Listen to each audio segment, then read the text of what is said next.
السلام علیکم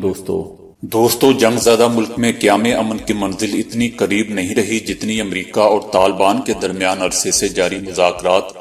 اچانک منقطع کیے جانے سے قبل محسوس ہو رہی تھی۔ پاکستان افغانستان کے راستے اپنی سرزمین تک آنے والے جنگ کے شعلوں کے باعث طویل عرصے تک بھاری نقصان سے دوچار ہوا اور بے بہا قربانیوں کے بعد جس صورتحال پر قابو پانے میں کامیاب ہوا تھا اس کی واپسی کے ہر راستے ہر روز ان پر کڑی نظر رکھنا اس کے لیے انتہائی ضروری ہو چکا ہے۔ ایران اور مشرق وسطی کے ملکوں میں برسوں سے پھینکے جانے والی چنگاریوں کو شعلوں میں تبدیل کرنے کی کوشش بھی ڈھکی چھپی نہیں رہی۔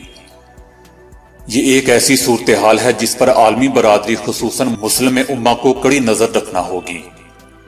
ان ممالک کی سرگرمیوں پر خاص نظر رکھنی چاہیے جو توسیع پسندانہ عزائم اقلیتوں پر مظالم اور پڑوسی ریاستوں میں مختلف انداز سے مداخلت کی تاریخ رکھتے ہوں اور کلبھوشن یادیو جیسے ایجنٹوں کو دوسرے ملکوں میں داخل کر کے قتل و غارت کے بازار گرم کرتے ہوں۔ امریکی صدر ٹرمپ نے طالبان سے جاری مذاکرات منقطع کرنے کا سبب افغانستان میں طالبان کے ایسے حملوں کو بتایا تھا جو ان کے بیان کے مطابق مذاکرات میں پلڑا بھاری رکھنے کے لیے کیے جا رہے تھے۔ دوستو جب سے ٹرمپ نے قصر سفید میں پاؤں رکھا ہے اپنی عجیب و غریب حماقتوں سے آئے دن امریکی قوم کی جگ ہنسائی کا موجب بن رہے ہیں۔ صہیونی لابی کو خوش کرنے کے لیے کئی مسلم ممالک کے باشندوں پر امریکہ آمد پر پابندی لگا دیتے ہیں، میکسیکو کی ہزاروں میل سرحد پر باڑ لگانے کا اعلان کر دیا جاتا ہے اور وہاں سے پھر منہ کی کھانی پڑتی ہے۔ دوستو تاریخ شاہد ہے کہ امریکہ نے دنیا بھر میں 38 ممالک پر اپنے بھرپور فرعونی طاقت سے ظالمانہ یلغار کر کے ان کو تاراج تو کیا لیکن فتح حاصل کرنے کی بجائے بلا آخر رسوا ہو کر نکلنا اس کا مقدر رہا اور ہمیشہ اپنی ناکامی اور شکست کا ملبہ پڑوسی ملک پر ڈالنا ان کا شیوا رہا۔ ویتنام سے ہارا تو الزام کمبوڈیا پر، عراق سے رسوا ہوا تو الزام ایران پر، اور اب افغانستان میں جان کے لالے پڑے ہوئے ہیں تو تمام ناکامیوں اور شکست کا ملبہ پاکستان پر۔ دوسری طرف شمالی کوریا کے مقابلے میں پاکستان کا معاملہ کئی گنا گھمبیر ہے۔ پاکستان کی ملٹری اور ایٹمی طاقت کسی بھی مس ایڈونچر کا منہ توڑ جواب دینے کی مکمل صلاحیت رکھتی ہے اور پہلی مرتبہ پاکستان کو جواب دینے سے قبل چین کھل کر میدان میں اتر آیا ہے۔ دوستو روس، پاکستان اور چین کے اس خطے میں باہمی مفادات کے کئی میدانوں میں تعاون تیزی سے جاری ہے۔ یوں پاکستان پر حملہ ان تینوں ملکوں پر تصور کیا جائے گا۔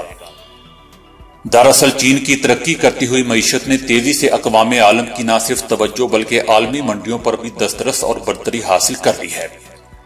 اور امریکہ کی بگڑتی ہوئی معیشت اور اندرون خانہ مسائل کے انبار سے وقتی طور پر چھٹکارا حاصل کرنے کے لیے حسب معمول ٹرمپ انتظامیہ نے عالمی سطح پر خوف و ہراس پھیلانے کی پالیسی کا سہارا لیتے ہوئے سازشوں کا یہ نیا سلسلہ شروع کیا ہے۔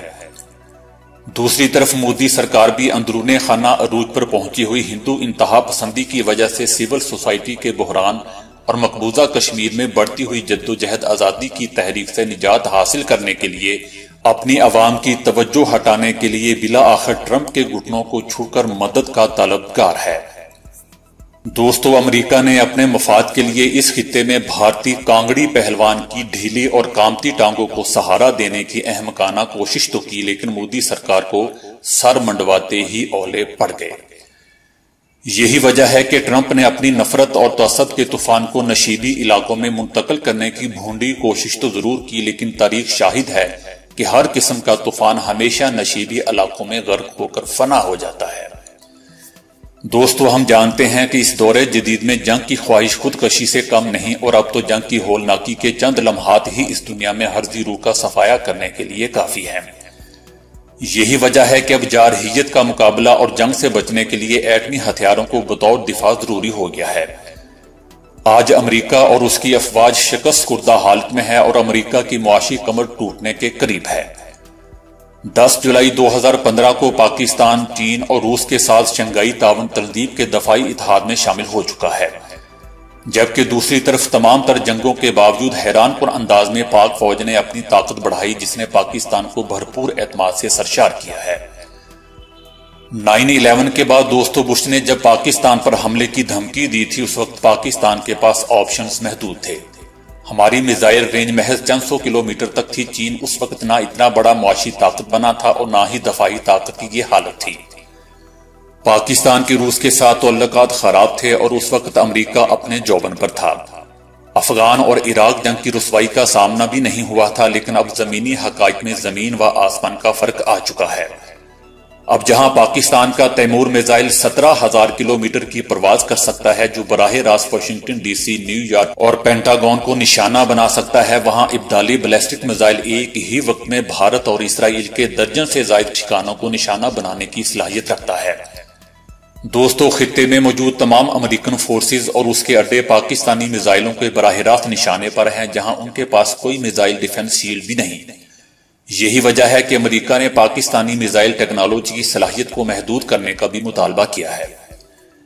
جب امریکہ نے ریڈار پر نظر نہ آنے والے ہیلی کاپٹر سے دنیا کو ڈرایا، تو پاکستان نے جہاں ہدف 7 بابر میزائل کا تجربہ کیا جو ریڈار پر نظر نہیں آتا، وہیں اس نے چین سے J-31 فائٹر جہازوں کا ایک بیڑے کے ساتھ اس کی ٹیکنالوجی بھی حاصل کر لی۔ امریکہ نے دنیا کی سخت ترین دھات سے بنے ٹینک اتار کر عراق افواج کو حیران کر دیا، جس پر عراق افواج کے تمام ہتھیار غیر مؤثر ثابت ہوئے تھے۔ پاک فوج کے انجینئرز نے جواباً تھوڑے ہی عرصے میں اسی دہات کے ایسے گولے بنا لیے جو ان امریکن ٹینکوں کو تباہ کر سکتے تھے۔ امریکہ نے پاکستان کو ڈرون ٹیکنالوجی دینے سے انکار کیا تو پاکستان نے اگلے ہی سال میں براک نامی اپنے ڈرون تیار کر کے جو نہایت درستگی کے ساتھ دشمن کو نشانہ بھی بنا سکتے ہیں۔ امریکہ نے پاکستان سے F-16 طیاروں کی قیمت وصول کرنے کے باوجود معاہدے کی خلاف ورزی کرتے ہوئے طیارے دیے نہ ہی رقم واپس کی، تو پاکستان نے اپنے وفادار دوست چین کے تعاون سے نہ صرف اس سے کہیں بہتر جے تھنڈر تیار کر لیا، بلکہ دنیا کے کئی ممالک کو فروخت بھی کر رہا ہے۔ دوستو، ٹرمپ شاید اس کو کوئی ریسلنگ کا نقلی میچ سمجھ رہا ہے، چاہے انڈیا سے جتنی مرضی پتنگیں بڑھا لے، اس کو اندازہ ہی نہیں کہ پاکستان کے بغیر اس خطے میں وہ کچھ بھی نہیں کر سکتا۔ آج تک امریکہ نے دنیا بھر میں حملے کیے، لیکن اس کی اپنی عوام ہزاروں میل دور بیٹھ کر چین کی بانسری بجاتی رہی۔ لیکن اگر پاکستان پر جنگ مسلط کرنے کی کوشش کی گئی تو انشاءاللہ امریکہ براہ راست اس جنگ کا مزہ چکھے گا۔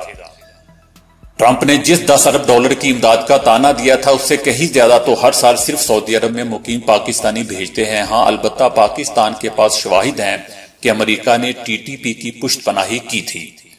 جس نے پاکستان کو کم از کم $50 ارب کا نقصان پہنچایا تھا، اور مجموعی طور پر اس پرائی جنگ میں ہمیں اب تک 70,000 سے زائد جانی قربانیوں کے ساتھ $120 ارب سے زائد کا نقصان بھی پہنچ چکا ہے۔ اور اب دوستو، وقت آ گیا ہے کہ پاکستان اس کا تاوان طلب کرے۔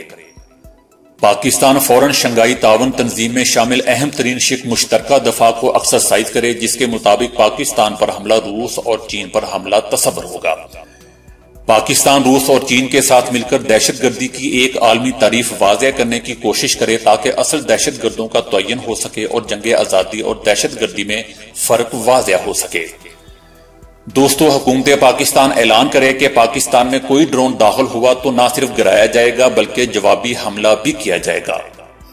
اور جہاں تک افغانستان کا تعلق ہے، تو جب تک امریکی کٹ پتلی حکومت افغانستان میں موجود ہے اور امریکی فوج وہاں تعینات ہے، افغانی اس کے خلاف برسرے پیکار رہیں گے کہ یہ افغانیوں کا بنیادی حق ہے کہ وہ بیرونی جارحیت کا مقابلہ کریں۔